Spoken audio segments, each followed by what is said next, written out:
live in paradise.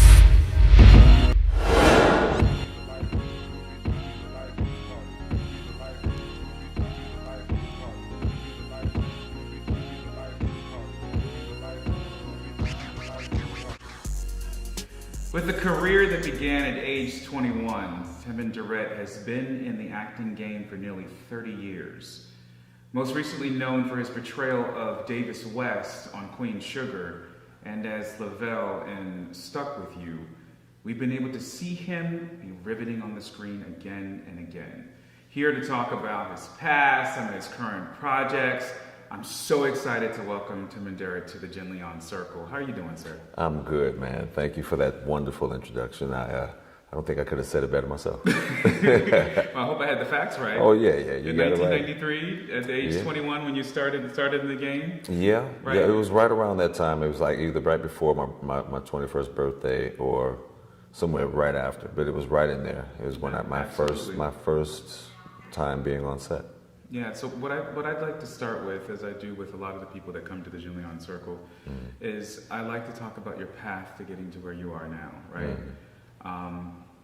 Sometimes, depending on someone's story, we call it, tragedy to triumph or rough roads. I think you said something to me off camera about rough roads leads to the stars, which I thought was commensurate with that tragedy to triumph, right? That I talk about back to your childhood.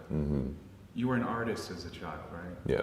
Yeah. Tell me about that, and then I'd like to know when did the pivot to acting come? Well, I believe I was either in the second or the third grade. I remember because Mrs. Hoover was my second and third grade teacher, one of my favorite teachers. And my classmate, Robert, his older brother, Ernest, came into the classroom with a picture of a bird on a log that he had just drawn with like pastels and color pencils and everything, and it looked so realistic. And at that moment, I just said, I want to do that. And I had already been drawing before because I already had an affinity for art. But when I saw that, I just stepped my game up, and then I just realized that I had a natural knack for it.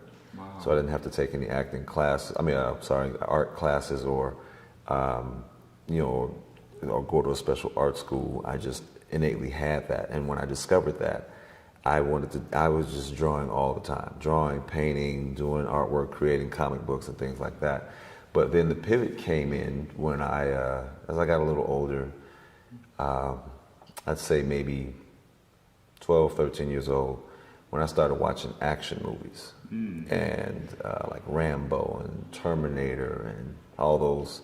And I was fascinated by what I saw in these movies, and I said, I want to do that. I just didn't know how. I thought it was like you see race car drivers or you see astronauts or things like that. That's just something that I didn't think was attainable for me at the time.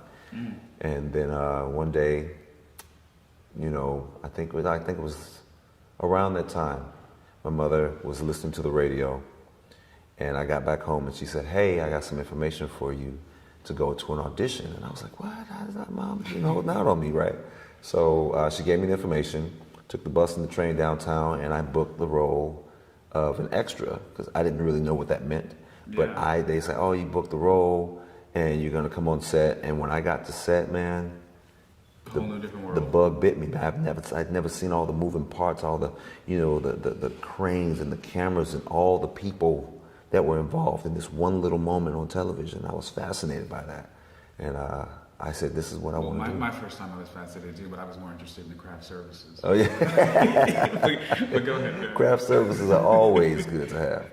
But yeah, after that, man, I realized that's what I wanted to do. I mean, there were other things that I do. I'm an artist.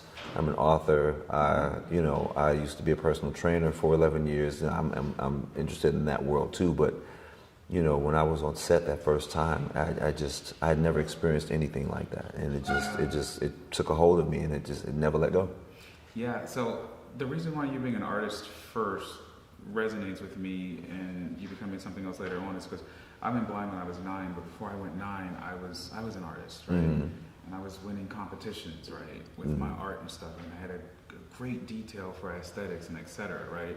But obviously, when you went blind, it's like you can't It just changes things. Yeah, it changes things a little bit. You can't really, draw a picture of someone's face anymore, Mm-hmm. right? Right. But then music became my art, and so for you went from the artistry, obviously, of art itself to what we call on-screen art, right? Which I think is great. So when you went to college, you did mass communications, correct? Mm-hmm. Yep. What took you to there? Well, in high school and in grade school, I growing up, I was always reading. I grew up with books in my hand all the time, reading. And so I had not only an affinity, but a propensity for remembering definitions and words and understanding sentence structure, subject-verb agreement, things like that. I just knew because I grew up reading a lot of material. And I just thought that, like communications would be something easy, and I went into print emphasis because it emphasized, copy editing and all that kind of stuff. Yeah. And it was something else that I wouldn't have minded doing as a career. If the acting bug didn't bite you. Now, I want to talk more about your acting career a bit later, but the reason why I pivoted to the mass communications piece of it is because you, as you said earlier, you did become an author. Right? Mm-hmm. And I think for some personal things that are going on in my life and personal things that might be going on in the lives of the audiences, I think the title, Who the Hell Do I Think I Am, is extremely powerful, right? You've been quoted as saying that the hardest person to lie to is yourself, right? Which also resonated with me. Take me to the mindset you were in when you decided to write that book. Who the hell do I think I am? It was on a Sunday morning, and you have visions and dreams and aspirations and things that you want to make manifest in your life. Mm-hmm. And this one morning, I don't know what happened. It just hit me, and I just stopped and said, what am I doing? What am I doing right? What am I doing wrong? What could I be doing better? What should I not be doing? And all these questions just started to flood into my head. And I didn't have anything to do that day. It wasn't a particular day of anything that I had on my mind. It's just that stuff just flooded in. And so I started writing things down. And each question led to another question, like, what do I want? Like, what do I want specifically? Where do I want that to be? Who do I want to be in my life when I get that thing that I want? What do I need? What do I think I need? All these questions. And then it started to become not external, it became more internal. Like, how do I get that? How do I become the person to attain what I want? And then it just smacked me in the face. Like, it was like somebody's asking me, in an interview, like, who the hell do you think you are, man? Yeah. Who are you? Who the hell are you? And what resonated with me is that when I asked that question, I didn't know. And so the title of the book came from the next question: who the hell do I think I am? Because maybe it's my thinking that's causing me to be the person that I don't want to be. I'm not achieving the things that I want to achieve. I'm not moving in the direction I want to move into. So my thinking is what I need to get a hold of and get a real, true understanding of what it is that my mindset is manifesting in my life. So who the hell do I think I am?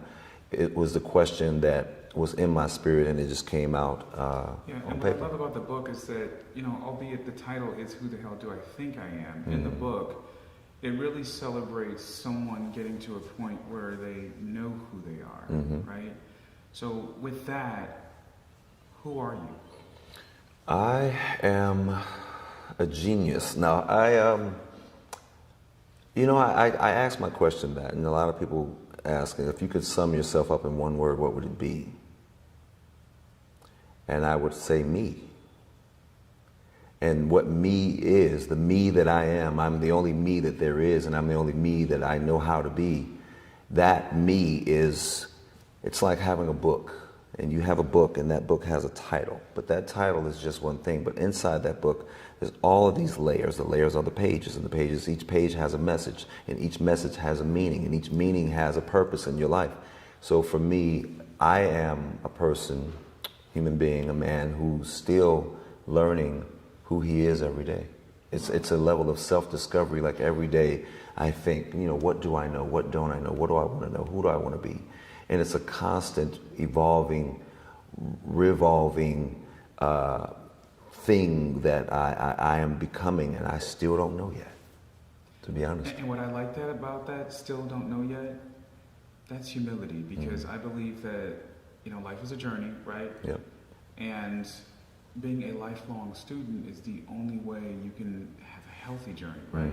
So not knowing yet and still discovering it means that you're still learning. Yep. Right? And I think that's the humility in it. Who the Hell Do I Think I Am can be classified as a self-help book with transferable concepts for mental health.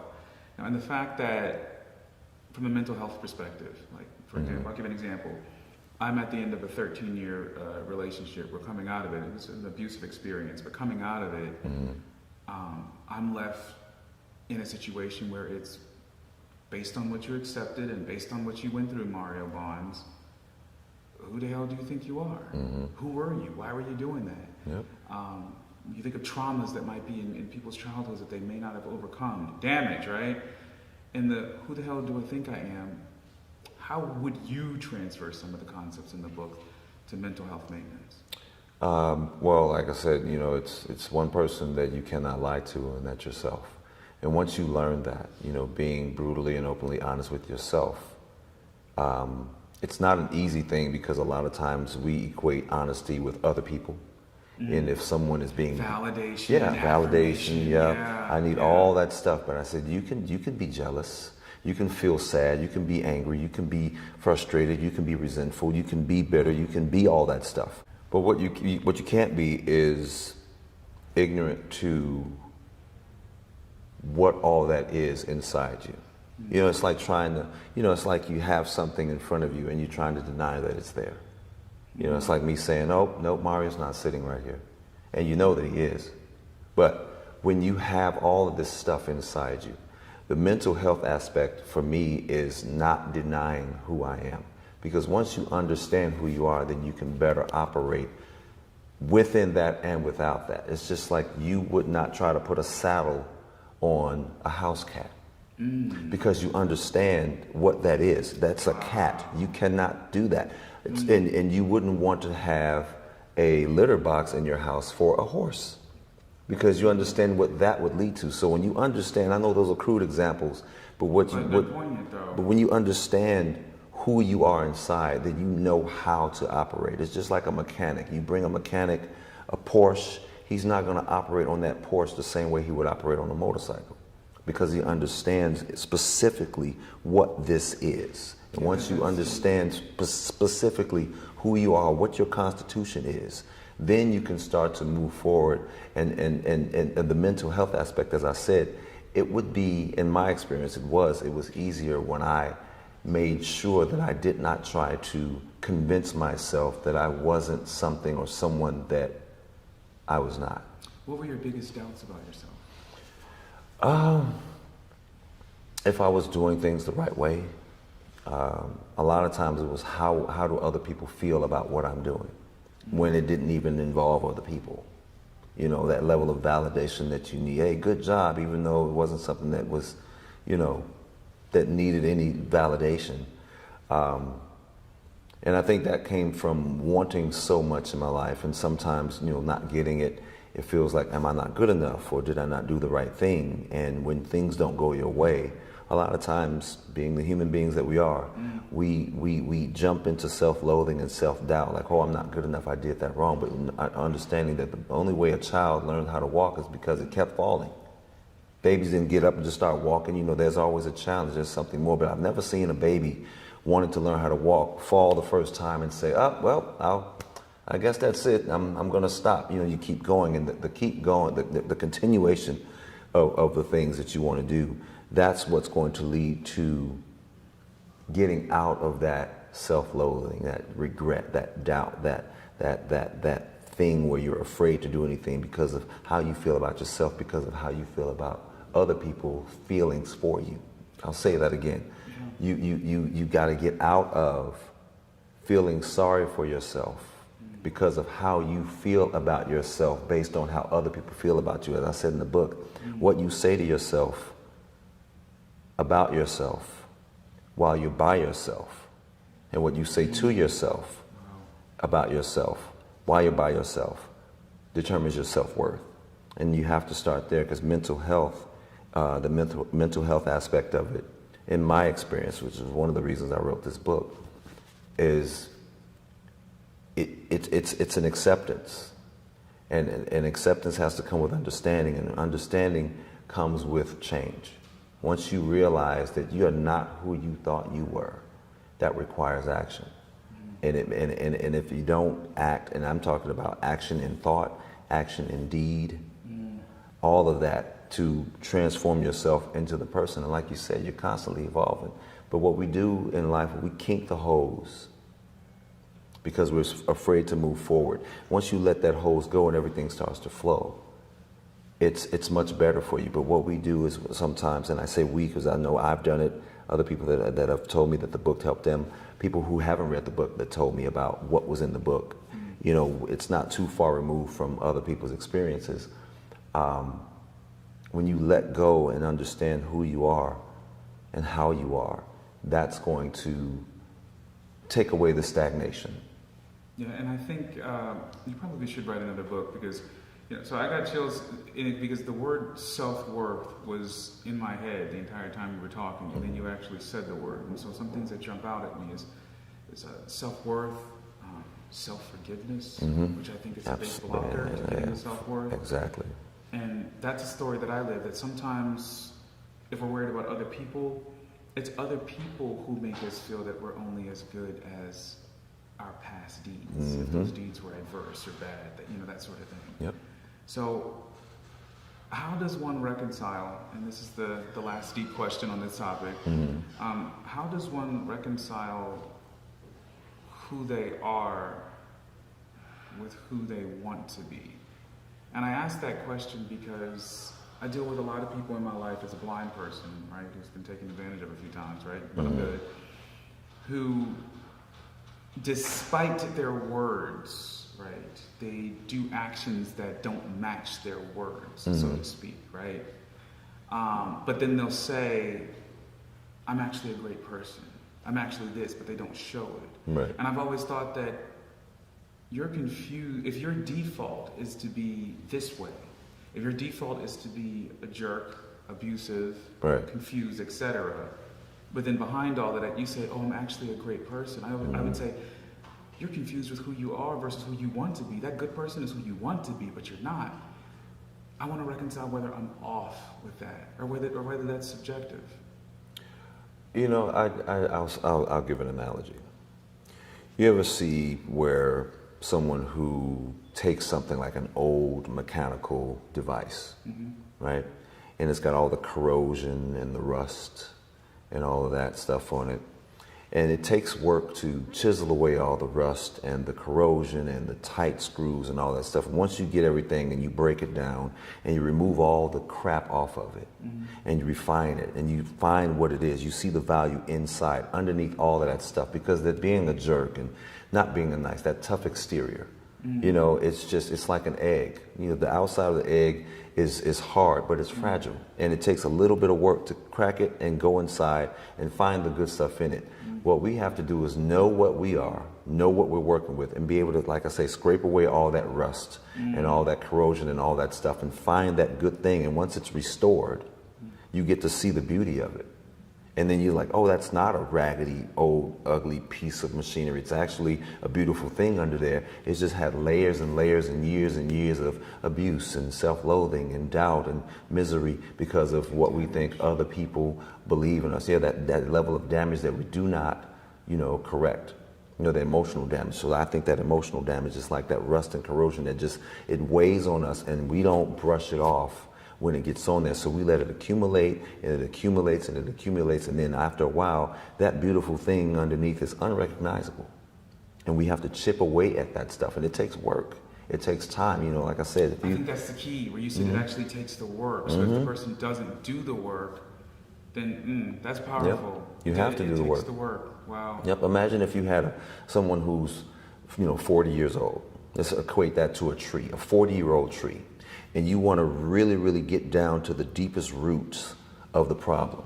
You may never be able to fully uproot every single fiber of the roots of that tree, but you got to do some digging. And it's going to take a lot of digging. That's a 40-year-old tree. Those roots run deep. Right. And if you've never addressed a lot of the issues, a lot of our trauma comes from childhood stuff that we never got over, that we never knew how to navigate through our maturation periods as we graduate in life. We didn't even know was an issue until one day it's like, yes, sir. That happened to me at 22. Where I'm like, wait, I didn't care about that my father wasn't there, but all of a sudden I'm like, all of a sudden, my father was there. You know, it's like, wait a minute, I didn't care about this stuff before. But I think that's great. So I definitely hope that you read Who the Hell Do I Think I Am, because it's a fantastic read. Thank you. But that being said, you weren't an athlete in real life. In terms of basketball? I played a little basketball in college, I did. That doesn't count. Yeah. But still, in the way that you were able to portray Davis West, how hard was it to play that part? It wasn't that hard. I mean, because, if you look at Davis West, he made some mistakes. He has his transgressions that, lead to turmoil and trouble and strife and embarrassment. And, I've had those times, those challenging times where I've done things that weren't the best or the smartest move to make and being judged by it. And as you can see in the show, those who've seen it, spoiler alert, Davis is kind of shunned. He's not the most desirable person because of his misdeeds, and his past transgressions. And, you realize, as a person like I realize that I'm not perfect. I've had to apologize for things that I've done, things that I've said. And, when you have people that you really want them to see who you really are, or who you are now compared to who you were.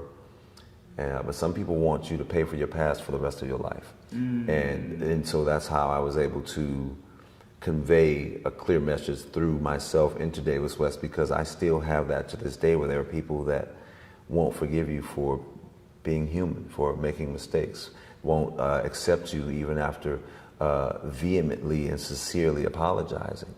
And I think with Davis, one thing that's it's like a subtext to his character, that he's not going to apologize. He's not going to spend the rest of his life apologizing for his past.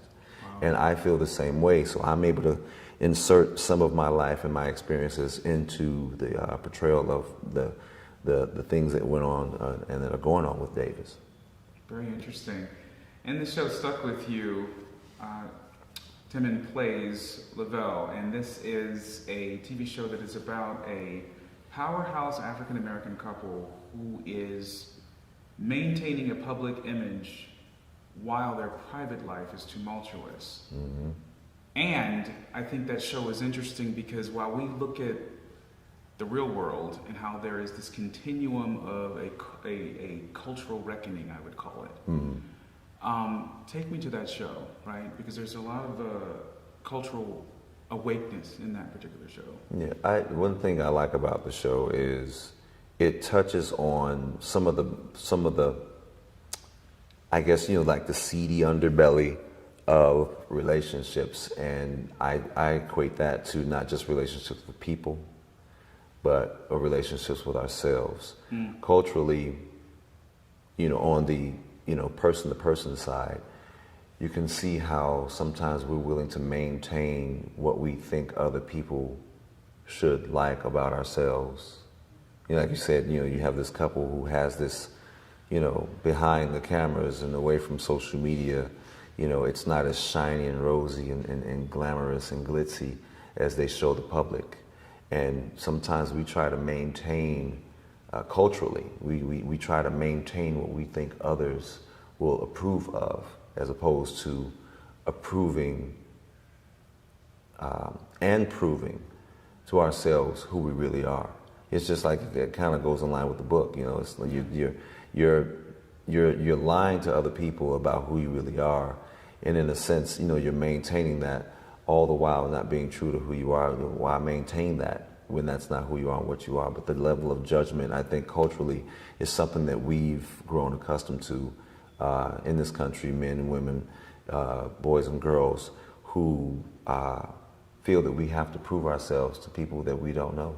Yeah, and I love when work translates to some degree of real world real world issue. Now you, which is interesting, with some of the cultural concepts that you had to discuss and to depict in the show, you ended up with some flack, right? How have you reconciled that? I get flack. Some on the creative side. I get a lot of people saying, well, you should have done that, or they should have done this, or what have you. And I tell them, well, number one, I didn't create or write the show. So I can't. He should have did that. He should have said that. He's a horrible person. Why you do this and why you do that? But it's when people ask me those questions, and I've played characters, like I was in a Tyler Perry play where I played a character, Ronald Henry, just for an example. And he was a woman-beating, cocaine-addicted, HIV-infected maniac. It was revealed. And, after certain shows, there were certain men and women who didn't want to talk to me, didn't want to have anything to do with me at all. I'm like, after I bowed on stage, okay, the show's over, I'm not that character anymore. When we depict certain things in certain shows, like Stuck With You or Queen Sugar, the African-American diaspora has far too many variables to its equation to solve all of the problems within a 6-episode or a 10-episode or a 13-episode season about things. You're talking about tens of millions of people with hundreds of different ideas and thousands of experiences throughout their lives. Who all are perceiving this, could be perceiving the same thing in 100 million different ways. Yep, looking at something, and then one person who may love what it's saying, another person may be totally ambivalent, and another person may be totally against it. But what I tell them, I say, listen, eat the meat and spit out the bones. Right. And if you don't like the meat, then don't watch it. And I'm sorry, I have a quirky brain, so when you were talking about that people didn't want to talk to you after that, I was thinking, gee, nobody watched The Matrix and said, Ike Turner's in The Matrix. That woman beat her in The Matrix. Yeah. So I think that's amazing that it would hold anyone hostage for something that they depict, right? But the one thing I do like about it, it just means that I did my job. You did effectively. If you felt enough to where you can't talk to the actor because of his or her portrayal of the character, then I think I earned that check. Yeah, absolutely. You earned the nickname Tree.